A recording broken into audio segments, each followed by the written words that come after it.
Hello everyone, welcome to my channel. I hope you all are great. So दोस्तों, आज हम लोग इस वीडियो में डिस्कस करेंगे 1830 की जो फ्रांस की क्रांति थी, उसमें जो वहाँ का राजा था जिसका नाम था चार्ल्स दशम।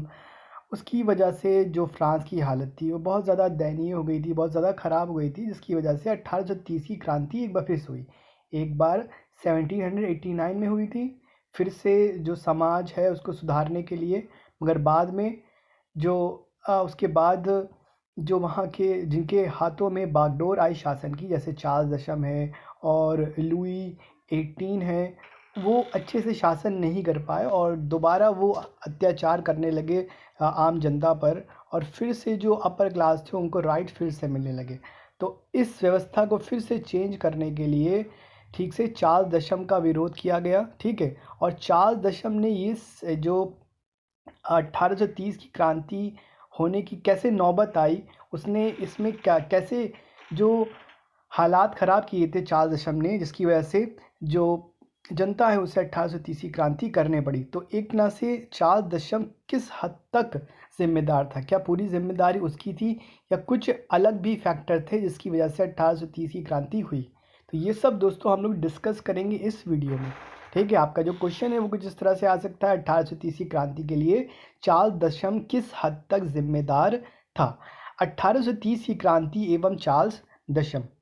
चार्ल्स दशम कट्टर राज सत्तावादियों का नेता था। वह घोर प्रतिक्रियावादी था, यानी वह एक तरह से अपनी बुराई को नहीं सहन कर पाता था, यानी उसकी तरफ कोई कदम उठाए, उसके खिलाफ कोई बोले तो तुरंत उसकी तरफ वो एक्शन लेता था, उसे कारागार में डाल देता था या उसे दंडित कर देता था। तो इसको बोलते हैं प्रतिक्रियावादी होने पर। ज़रा सी भी उसके खिलाफ कोई प्रतिक्रिया होए, वो उल्टा उसकी तरफ फिर से कार्यवाही कर देना, ठीक। तो जो चार्ल्स दशम था वो एक प्रतिक्रियावादी शासक था। फ्रांस की क्रांति के समय वह लुई 16वें के साथ ही फ्रांस छोड़कर 1791 ईस्वी में भागा था। और देखिए, इससे पहले जो 1798 की थी तो उस समय भी ये था। और ये जो लुई 16वां था उस समय का जो शासक था वो भी बहुत उधम मचाए हुए थे फ्रांस में, जिसकी वजह से आपकी 1798 की क्रांति हुई थी। तो लुई 16वें के साथ और ये मिलकर ये बाहर इंग्लैंड भाग गए थे, ठीक। भागा था और सौभाग्यवश वह भागने में सफल रहा। हालांकि उसका भाई लुई 16वां जो था वो पकड़ लिया गया था, बाद में उसे सज़ा दी गई थी, उसको फांसी दे दी गई थी।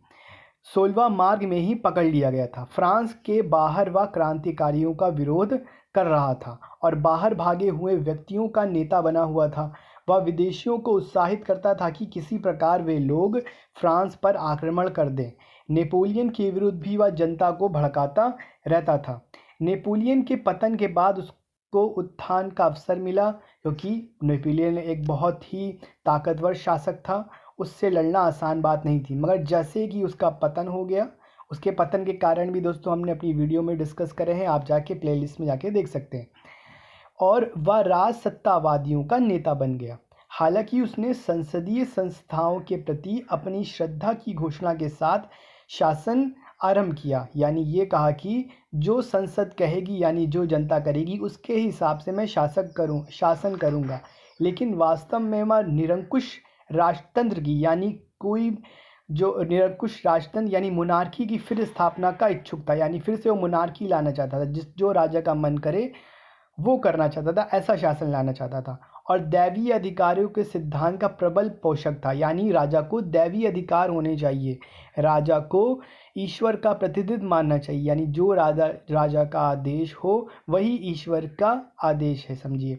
सिंहासन रूढ़ होते ही उसने राजसत्ता के विरोधियों का नाश करना प्रारंभ कर दिया, यानी जो अपोजिशन थी उसको सप्रेस करने लगा। प्रेस यानी मीडिया और भाषण पर प्रतिबंध लगा दिए कि कोई उसके खिलाफ कोई आवाज़ ना उठा सके। कुलीनों और उच्च पादरियों को विशेष अधिकार प्रदान किए गए, यानी जो बंद कर दिए गए थे उनको विशेष अधिकार छीन लिए गए थे, कुलीनों से जो अपर क्लास थे और पादरियों से जो उनके अधिकार छीन लिए थे।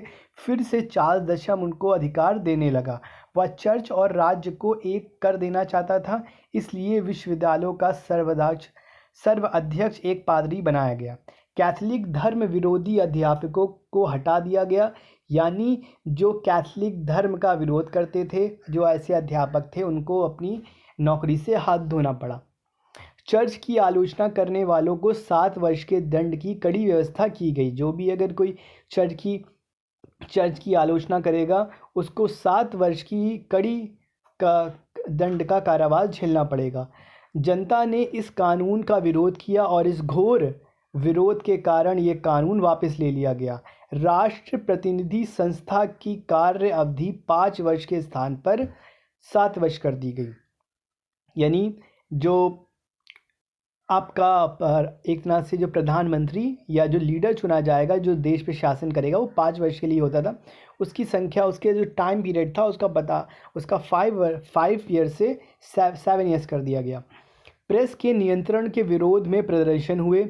यानी जो प्रेस पे एक तरह से नियंत्रण करा गया था, उनके ऊपर बहुत सारे एलिगेशंस लगाए गए थे। तो उसके खिलाफ वहाँ जो फ्रांस की जनता थी उसने बहुत ज़्यादा प्रोटेस्ट करे, जिसमें नेशनल गार्ड्स ने भाग लिया। इसलिए नेशनल ईड्स को भी भंग कर दिया गया। लेकिन नए चैम्बर में उसके विरोधियों की संख्या और भी अधिक थी। फलतः 1828 ईस्वी में विल्लेली को त्यागपत्र देना पड़ा। विल्लेली की जगह मार्टिंगनैक को नया प्रधानमंत्री बनाया गया। वह एक उदार विचार वाला व्यक्ति था, इसलिए उसने प्रेस के नियंत्रणों को कुछ शिथिल कर दिया। यानी जो नियंत्रण थे उसको थोड़ा ढीला कर दिया। चर्च से शिक्षा का अधिकार छीन लिया गया। यानी चर्च अब सिलेबस तैयार नहीं करेगी, वो बच्चों को एजुकेट नहीं करेगी। तो ये अधिकार जो चार्ल्स दशम ने दिया था उसको यहाँ पर जो नए प्रधानमंत्री बने थे उन्होंने हटा लिया। इन सुधारों के बावजूद दोनों ही पक्ष मार्टिंगनैक से अप्रसन्न थे, इसलिए उसको त्यागपत्र देना पड़ा और उसकी जगह पॉलिंगनैक को 1830 ईस्वी में नया प्रधानमंत्री बनाया गया, जो घोर प्रतिक्रियावादी था। यानी वो भी अपने खिलाफ कोई भी तरह का विरोध नहीं सहन कर पाता था, और जो भी ऐसा करता था उसको वो दंड देता था या तो जेल में डाल देता था। फ्रांसीसी क्रांति के समय वह प्रवासी होने लगा, यानी वो देश छोड़कर भागने लगा था। देश में सर्वत्र गुप्त संस्थाओं का जाल बिछाया गया जो घोर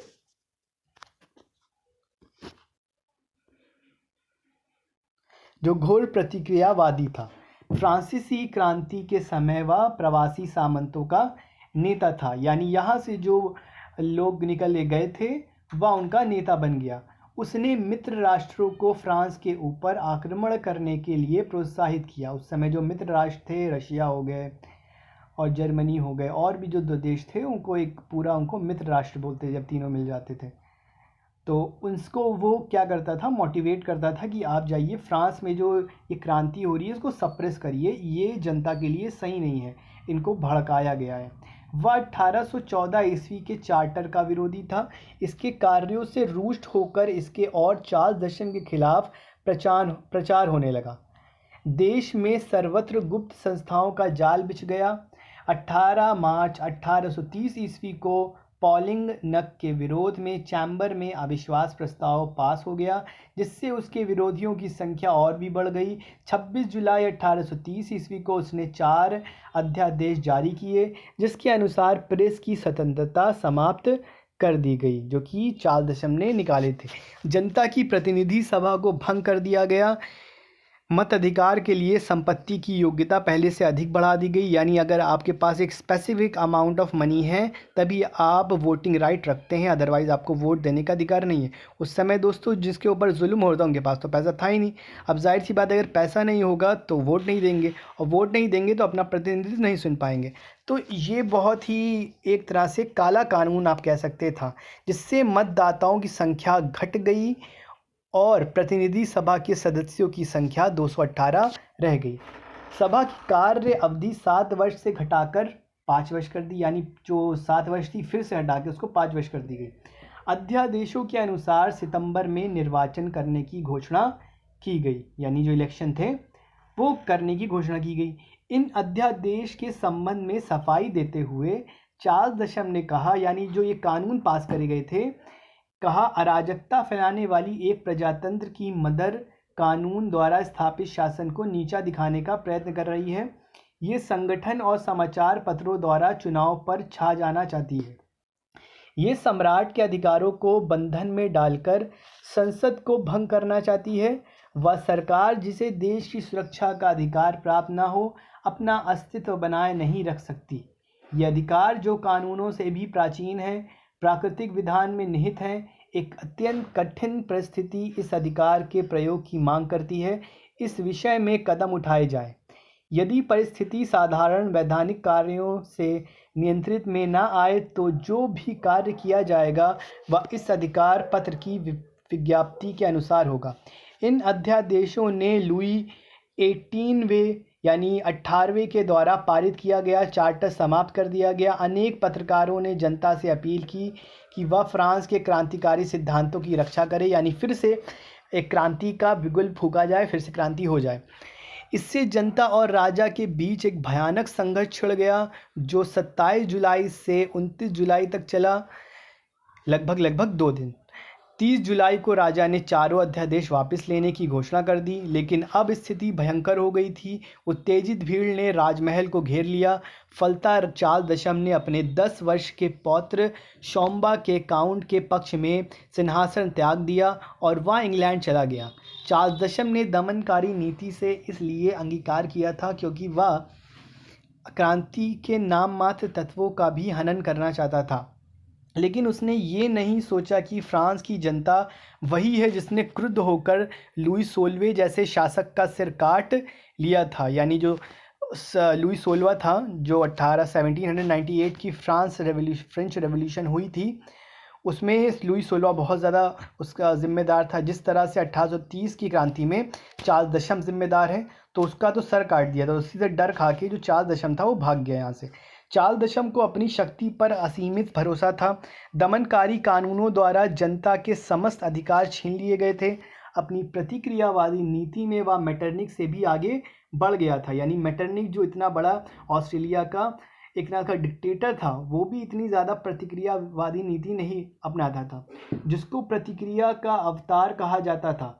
लेकिन उसके ये अत्याचार फ्रांस की जनता अधिक काल तक सहन ना कर सकी। 1830 ईस्वी में जनता का विरोध क्रांति के रूप में प्रस्फुटित हुआ, जिसके एक झोंके में चार्ल्स दशम तृणित उड़ गया। तो यहाँ पर हमें दोस्तों समझ में आया यहाँ पर जो चार्ल्स दशम था उसका क्या रोल था 1830 की क्रांति में।